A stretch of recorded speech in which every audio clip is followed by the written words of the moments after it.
CG शिक्षा में आपका स्वागत है। हम लोग पढ़ रहे थे पिछले वीडियो में कक्षा 7वीं अध्याय 6 घातांक। हम लोगों ने पिछले वीडियो में प्रश्नावली 6.1 तक हम लोगों ने सॉल्व किया है।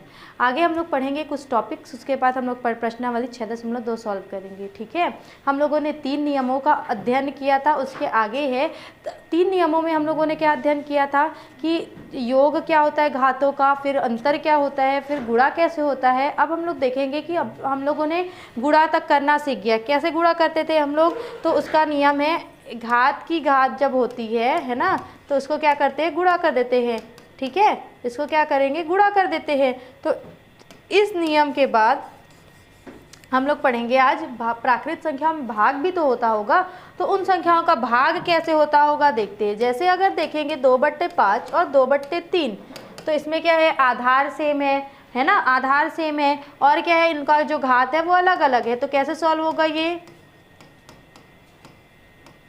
ये 5 बार हो गया, फिर ये हो गया 3 बार। क्लियर। अब कैसे होगा, ये कट जाएगा। ठीक है, 1 2 3 1 2 3 सेम जो चीज़ें होती है वो कट जाती है।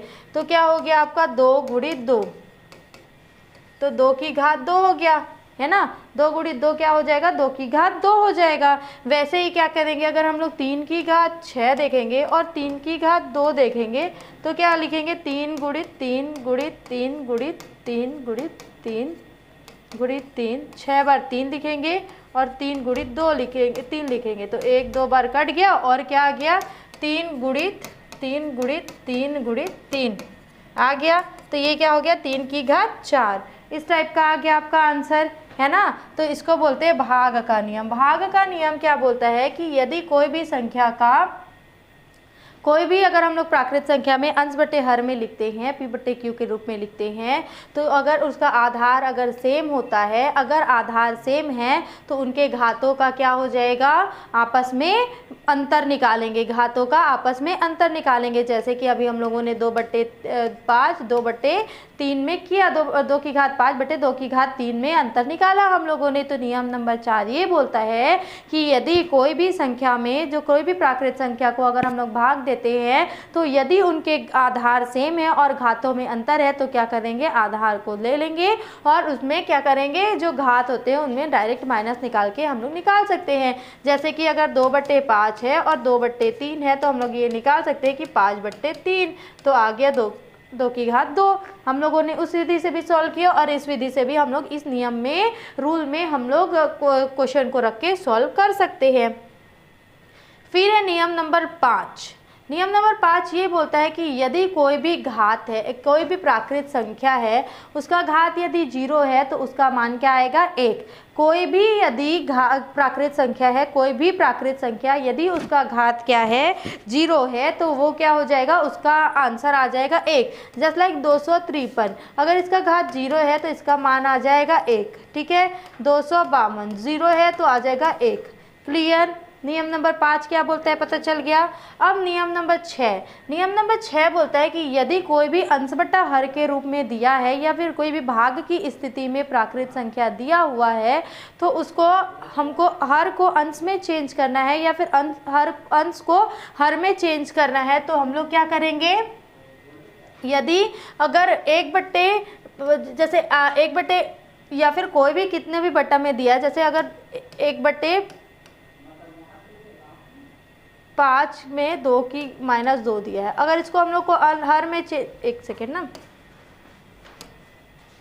देखो यहाँ पे बोल रहा है कि यदि कोई भी प्राकृत संख्या है वो अगर भाग की स्थिति में दिया गया है तो उसको कैसे लिखेंगे, उसको अंश या हर की स्थिति में चेंज करने पर क्या हो जाता है, वो पूर्णांक जो होता है अपने अपोजिट पूर्णांक में आ जाता है। जैसे कि यहाँ पे 2 दिया है, 2 की घात 5 दिया है, तो अगर इसको हम लोगों को हर में चेंज करना है, या फिर ये 2 नहीं होगा ना, ये 1 होगा, तो 1/2 की घात 5 दिया हुआ है। अगर 2/5 को हम लोग क्या करना है, यहाँ पे जो 1 है वो तो नेगलेक्ट हो जाएगा, है ना, अस्तित्व में नहीं रहेगा। तो जो 2/5 है, अगर उसको हम लोगों को अंश में लाना है तो क्या हो जाएगा, -2 की घात -5 हो जाएगा। क्यों, क्योंकि जब पूर्णांक ऊपर जाता है तो क्या हो जाता है, अपने विपरीत पूर्णांक में आ जाता है। यदि ये संख्या ऐसा दिया होता कि 2 की घात -5 है, तो ये क्या होगा, 2 की घात 5 हो जाएगा। क्लियर, क्योंकि ये जो ऋणात्मक है ये इधर जाके क्या हो जाएगा, धनात्मक हो जाएगा। ये है आपका नियम नंबर 6। हम लोगों ने प्रश्नावली 6.1 पढ़ने के बाद क्या क्या देखा, नियम नंबर 4, नियम नंबर 5, नियम नंबर 6। नियम नंबर 4 आपका बोलता है कि कोई भी प्राकृत संख्या का यदि भाग दिया जाता है तो उसका क्या हो जाता है, अगर आधार सेम है और घात अलग अलग है तो उन दोनों में माइनस हो जाता है, उनके घातों में माइनस हो जाता है। फिर नियम नंबर 5 बोलता है आपका कि आपका जो अगर कोई भी संख्या दिया है, कोई भी पूर्णांक या कोई भी प्राकृत संख्या दिया हुआ है, अगर उसका जो घात है वो 0 है तो उसका मान 1 होगा। क्या होगा, उसका मान 1 होगा। फिर तीसरा नियम मतलब नियम नंबर 6 बोलता है कि अगर 1 बटे कोई भी प्राकृत संख्या का घात दिया है, अगर उसके अंश को उसके हर को अंश में चेंज करना है तो वो क्या होगा, अपने पूर्णांक को चेंज कर लेगा। मतलब अगर वो धनात्मक पूर्णांक है तो ऋणात्मक पूर्णांक में परिवर्तित हो जाएगा और ऋणात्मक पूर्णांक है तो धनात्मक पूर्णांक में परिवर्तित हो जाएगा। अब आगे है आपका प्रश्नावली 6.2। प्रश्नावली 6.2 में प्रश्न क्रमांक 1 है कि निम्न को नियम नंबर 4 की सहायता से घातीय रूप में हल करना है। तो नियम नंबर 4 हमारा क्या बोलता है कि अगर a की घात m है और a की घात n है, अगर दोनों में भाग करना है तो क्या होगा, a की घात m माइनस n। तो क्या करेंगे इसको हम लोग, तो 6/5। अब इसको हल करना है हमको, तो 6/5 दिया है और 6/3 दिया है, तो a तो हो गया, ये क्या होगा 6/5 की घात 3, ये हो जाएगा 2, 6 की घात 2, इसका आंसर आ गया। नियम नंबर 4 स्पष्ट बताया है इसमें, है ना। फिर इसमें बोल रहा है कि 27/8/27/2 है, तो ये क्या होगा 27 की घात 8 माइनस 2, तो 27 की घात 6 आंसर हो जाएगा इसका। नियम रूल है, रूल में रखना है और माइनस कर देना है। क्लियर। आगे देखते हैं क्वेश्चन क्या है। आगे दिया है फिर 13/m बाई 13/n, तो क्या होगा 13 की घात m माइनस n, ये हो जाएगा इसका आंसर। अब बोल रहा है कि m/n की घात 7, mn की घात 2। ठीक, तो इसमें क्या हो जाएगा mn 7 माइनस 2, क्योंकि ये क्या हो जाएगा नियम नंबर 4 में रखेंगे तो mn की घात 5, ये हो जाएगा आपका आंसर। क्लियर। फिर दिया है पहला प्रश्न का 5वां वाला नंबर, उसमें दिया है x की घात 11/x की घात 4, तो क्या करेंगे x की घात नियम नंबर 4 में रखेंगे तो x की घात 7 हो जाएगा, ये हो गया आपका आंसर।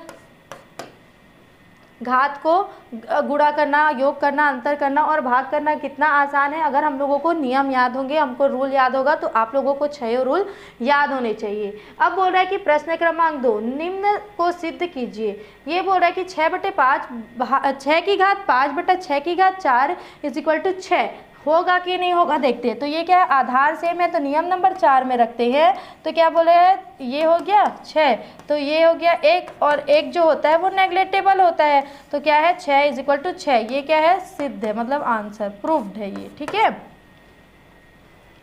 फिर है नेक्स्ट क्वेश्चन, p की घात 9/p की घात 4 = p की घात 5। तो p की घात 9 बाई p की घात 4 है, तो इसको कैसे रखेंगे हम लोग, p की घात 9/4 ये हो जाएगा और p की घात 5, तो ये हो जाएगा p की घात 5 = p की घात 5, और अगर दोनों साइड बराबर है तो ये क्या है, सही है। क्लियर। फिर है आपका 16 की घात 2m/16 की घात m = 16m, तो क्या करेंगे नियम नंबर 4 में रखेंगे, तो क्या होगा 2m में m घटाएंगे तो कितना बचेगा, 1m बचेगा, = हो गया 16m। अगर ये दोनों बराबर है तो ये क्या है, प्रूफ, ये प्रूफ होता है, आंसर है ये। क्लियर। फिर है निम्नलिखित को धनात्मक घात के रूप में लिखे। धनात्मक घात के रूप में हम लोग कब लिखेंगे, नियम नंबर 6। हमारा नियम नंबर 6 बोलता है कि यदि कोई संख्या अगर इस टाइप का दिया हुआ है, उसको धनात्मक घात के रूप में लिखना है तो इसका स्थान परिवर्तन करना पड़ेगा। यदि ये अंश में है तो इसको हर में लाना पड़ेगा, और यदि ये हर में होता तो इसको अंश में लाना पड़ता, तब ये इसके जो पूर्णांक है वो धनात्मक से ऋणात्मक और ऋणात्मक से धनात्मक में चेंज होते हैं। तो ये क्या करेंगे हम लोग, रूल नंबर 6, यहाँ पे मैं रूल नंबर भी लिख देती हूँ 6, आप लोग को समझ में आएगा। इससे 1/a की घात m दिया है तो a की घात ये हो गया, तो ये हो गया रूल नंबर 1, और रूल नंबर 2 बोलता है कि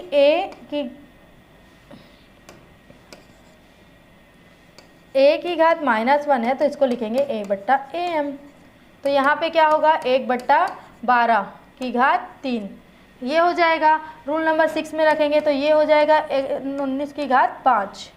क्लियर? उसको अंश से हर में चेंज कर देंगे, 1/3 की घात 4 और ये हो जाएगा 1/5 की घात 3। ये क्या किए हम लोग, जो हर में अंश में दिया हुआ था उसको हर में लिया है, तो उसका जो पूर्णांक है वो ऋणात्मक से धनात्मक हो गया। ठीक है, अब यहाँ पे दिया है प्रश्न क्रमांक 4 कि निम्न के हर को अंश में बदलिए। जो हर दिया हुआ है उसको अंश में लाना है, तो अंश में लाने पर क्या होगा, उसका पूर्णांक चेंज हो जाएगा। इसमें भी कौन सा रूल फॉलो हो रहा है, तो रूल नंबर हो रहा है आपका 6। रूल नंबर 6 क्या बोलता है कि अगर a/a की घात m है तो ये क्या हो जाएगा a - m, ये हो जाएगा। तो ये क्या हो जाएगा, इसका आंसर 35 - 4, ये हो जाएगा आपका x की घात -5 क्योंकि ये ऋणात्मक पूर्णांक में हो जाएगा, है ना। फिर है ये आपका यहाँ पे क्वेश्चन गलत दिया हुआ है, ये हो जाएगा आपका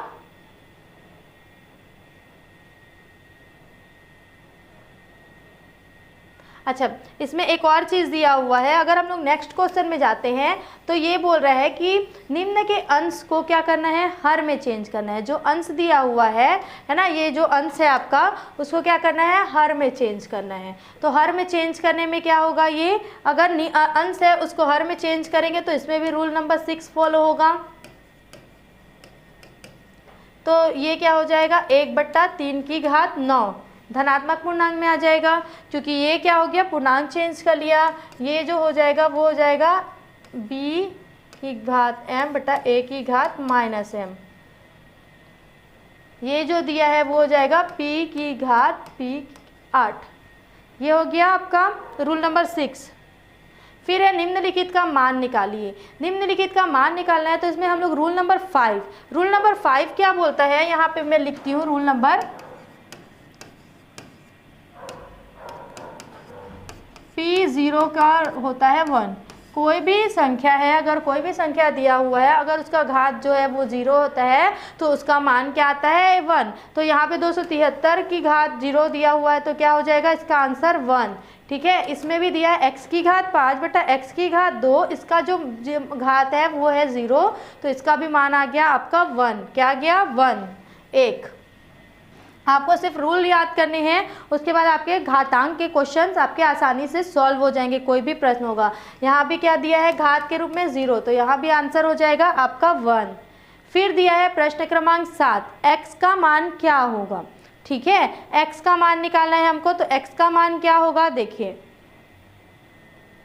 पहला क्वेश्चन दिया है आपका 2 की घात x गुणित 2 की घात x इज इक्वल टू 4। तो 2 की घात x लिख लिए यहाँ पे, और 4 को हम लोग कैसे लिख सकते हैं, तो 4 को हम लोग लिख सकते हैं 2 गुणित 2, अर्थात क्या लिख सकते हैं 2 की घात 2। तो ये क्या होगा, जब आधार सेम है तो घात भी क्या हो जाएगा, सेम हो जाएगा। x की मान आ जाएगी 2, क्या आ जाएगा x का मान 2। ठीक, अब देखते हैं दूसरा क्वेश्चन। तो 4 की घात x दिया हुआ है और 64 को कैसे लिख सकते हैं हम लोग,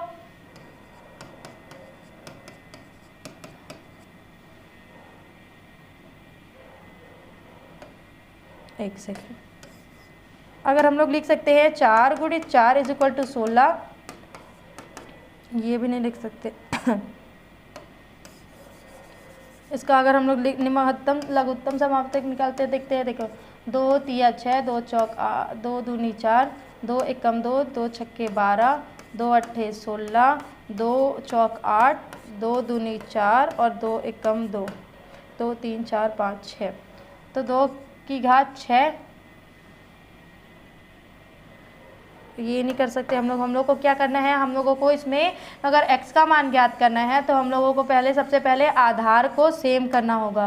क्या करना होगा, आधार को सेम करना होगा। ठीक है, तो आधार को सेम कैसे करेंगे हम लोग, 4 चौक हो गया 16, 16 चौक कितना हो गया 64। ठीक है, तो 4 गुणित 4 गुणित 4 हो गया। तो ये क्या हो जाएगा, 4 की घात x इज इक्वल टू 4 की घात 3। तो x का मान कितना आ गया आपका, आधार सेम हो गया तो x का मान आ गया आपका 3। अब है x का, ये यहाँ पे दिया है, अगर इसका मान है 1 तो x का इसका मान हो जाएगा 0। क्यों होगा? क्योंकि ये रूल नंबर 5 को फॉलो कर रहे हैं। कोई भी अगर किसी भी घात में किसी भी प्राकृत संख्या का घात अगर 0 होता है तो उसका मान होता है 1। तो ये रूल नंबर 5 को फॉलो कर रहे हैं।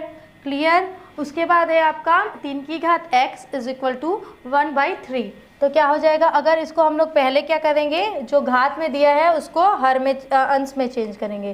तो 3x हो गया, ये क्या हो गया 3 की घात -1। तो आधार जब सेम हो गया तो x का मान क्या आ गया -1। क्या आ गया? x का मान -1 आ गया। ठीक है, अब क्या करेंगे 4x दिया हुआ है और 1/, तो ये क्या करेंगे -1 लिखे और क्या करेंगे इसको 4 की घात x इज इक्वल टू 64 है तो 4 की घात -3 हो जाएगा ये, है ना। क्योंकि क्या होगा अगर 64 को तोड़ेंगे तो 4 चौक 16, 16 चौक 64। ठीक, तो ये क्या हो जाएगा आपका, फिर x का मान जो हो जाएगा -3, क्योंकि जो आधार है वो क्या है, सेम है। क्लियर? अब आ गया नेक्स्ट क्वेश्चन। तो ये है आपका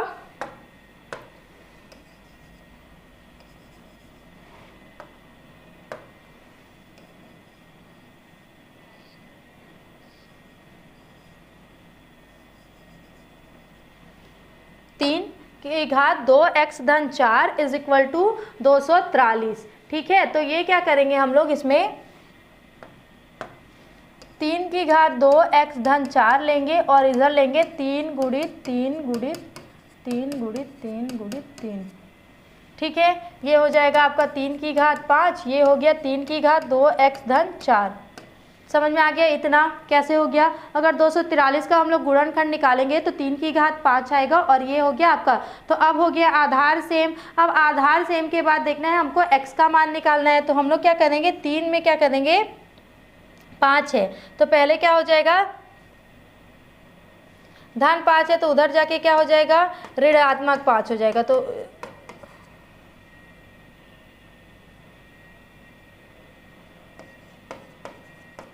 ये आ गया 3 की घात 1, है ना। अब क्या हो जाएगा, 3 है तो x हो जाएगा इधर और 3 है तो 2 हो जाएगा इधर जाके आपका।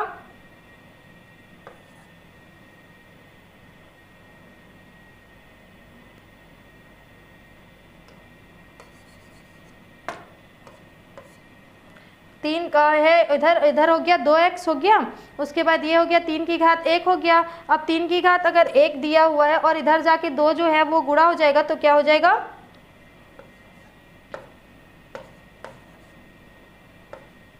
x का मान हो जाएगा ऋणात्मक 2। क्योंकि अगर ये इधर जाएगा तो 2 से गुणा हो जाएगा, ये गुणा है तो सॉरी ये गुणा है तो ये भाग हो गया, 1/2 हो गया और 1/2 को अगर हम लोग ऊपर करते हैं तो -2 हो गया। तो x का घात कितना हो गया, x का मान हो गया -2। समझ में आया बात? यहाँ पे क्या हो रहा है, यहाँ पे देखो एक चीज़ हो रहा है कि ये पहले हम लोग दोनों का आधार सेम कर लिए। आधार सेम करने के बाद अब इसको सॉल्व करना है हम लोग को, इस चीज़ को सॉल्व करना है। तो जो 4 है वो क्या हो जाएगा, इधर जाएगा तो धनात्मक है तो इधर हो गया ऋणात्मक हो गया। तो इसका आ गया 3 का घात 1 आ गया और यहाँ पे बचा है 3 की घात 2x। अब 3 की घात जो 2 है तो वो 2 जो है वो गुणा में है x के साथ। तो जब स्थान परिवर्तन किए हम लोग तो क्या हो गया, 3 का 1 घात 1/2 हो गया। तो जब 1/2 को अंश से हर से अंश में परिवर्तित किए तो क्या हो गया, -2 हो गया। तो x का मान कितना आ गया आपका, -2 आ गया। क्लियर? अब देखते हैं प्रश्न नंबर 8। विश्व की जनसंख्या लगभग 5 × 10 की घात 9 है। ठीक है, तथा विश्व की सतही क्षेत्रफल में लगभग 4 × 10 की घात 11 वर्ग किलोमीटर है। तो प्रति वर्ग किलोमीटर लगभग कितने व्यक्ति रहते होंगे। हम लोग को बोल रहा है कि विश्व का जनसंख्या कितना है। तो जनसंख्या लिखेंगे पहले हम लोग 5 × 10 की घात 9। सतही क्षेत्रफल लगभग कितना है, तो क्षेत्रफल लिखेंगे हम लोग 4 × 10 की घात 11। ठीक है, तो प्रति वर्ग किलोमीटर में, प्रति वर्ग किलोमीटर मतलब 1 स्क्वायर मतलब 1 किलोमीटर जो होगा एरिया, उसमें कितने लोग रहते होंगे, कितने व्यक्ति रहते होंगे। तो क्या करेंगे हम लोग, पहले 5 × 10 की घात 9 और 4 × 10 की घात 11 करेंगे तो क्या होगा आपका 10 और 10 तो कट गया, 5/4 बचा और क्या हो गया 9 की घात, या फिर ये कर सकते हैं गुणित 10 की घात हम लोग का एक रूल है कि अगर कोई भी चीज़ भाग में होता है ना, तो उसको क्या करते हैं, माइनस में कर देते हैं। ठीक है, तो क्या करेंगे, 10 में 9 माइनस 11 किए।